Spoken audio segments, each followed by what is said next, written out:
Communist party అంటే కమ్మోల party అని చాలామంది అనుకుంటారు. ఎందుకు అనుకుంటున్నాను ఇట్లా? అది కమ్యూనిస్టులని తిట్టు పదం. అది ఎవరైతే మాకేంటంటే ఎవరైతే చురుకైన పాత్ర వహిస్తారో వాళ్ళని ప్రమోట్ చేస్తాం, కానీ చురుకైన పాత్ర వహించకపోయినా కూడా ప్రమోట్ చేయాలనేది కష్టం. అందులో చురుకైన పాత్ర వహించిన దానిలో అప్పుడు కమ్మాల్సి ఉన్నమాట వాస్తవం. కాబట్టి మా పార్టీ మెంబర్షిప్లు తీసుకుంటే ఎస్సీసు, బీసీసు గణనీయమైన సంఖ్యలో ఉంటారు, మెజారిటీ ఉంటారు, పార్టీ కాస్త తక్కువ ఉంటారు. లీడర్షిప్కి వచ్చాక ఆ సమస్య ఒకటి ఉంది. ఇప్పుడు అది కూడా తగ్గిపోయింది.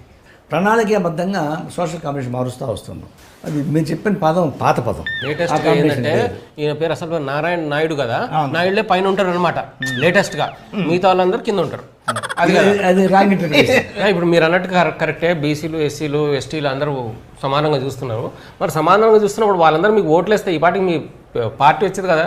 అసలు మీ పార్టీ వచ్చినట్టే తెలియదు మాకు.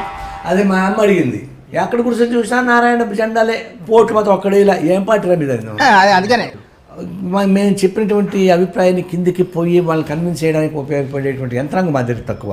నారాయణ చిక్కులు అటెండ్ పోతాయి తప్ప నారాయణ భూస్వామికి ఇద్దరు కొట్లాడే మాట పోదు కదా. నేను ఏమానం కొట్టింది పై తీసుకొచ్చారు, దేనికోసం పుట్టాను పైకి తీసుకుంటారు.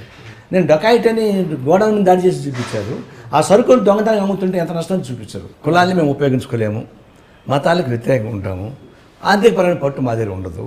ఆ పట్టంతా మాకు వ్యతిరేకంగా ఉంటుంది. మరి ఆ రకంగా మీరు ఎప్పటికీ గెలవరు మీరు అసలు మీ పార్టీ అంటే ఎప్పుడు ఇట్టా ఉండదు. పరిస్థితులు పడి పడి పడి చివరికి ప్రధానికంలో చైతన్యం వచ్చి తిరుగుతుంది. ఎన్నాళ్ళు బాగా మోసపోతారు వాళ్ళు. జనంలో ఖాళీ కడుపుకి తిరుగుబాటు వస్తుంది. నిజంగా 80% ఆఫ్ ది పీపుల్, 80% జనంకి ఇబ్బందులు ఉన్నారు. వాళ్ళని చైతన్యవంతం చేయడంలో మేము ఇంకా ఫీల్ అవుతున్నాం. అంటే కమ్యూనిస్టులు వచ్చే చీలకు కూడా చారిత్రకంగా మాకు నష్టం వచ్చింది. చీలిపోకుండా ఉండి ఒకటిగా ఉండుంటే పరిస్థితి వేరేగా ఉండేవి.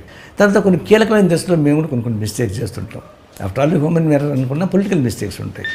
అట్లాంటి వాటి కన్నా మాకు ఆ పొలిటికల్ మిస్టేక్స్ జరగకుండా చూసుకోవాలి. జనానికి అందుబాటులో ఉండే పద్ధతిలో వెళ్ళాలి. గ్రామీణ ప్రాంతంలో కూడా చేయాల్సి వస్తుంది. అక్కడ ఇంకా మా శక్తి సరిపోవడం లేదు.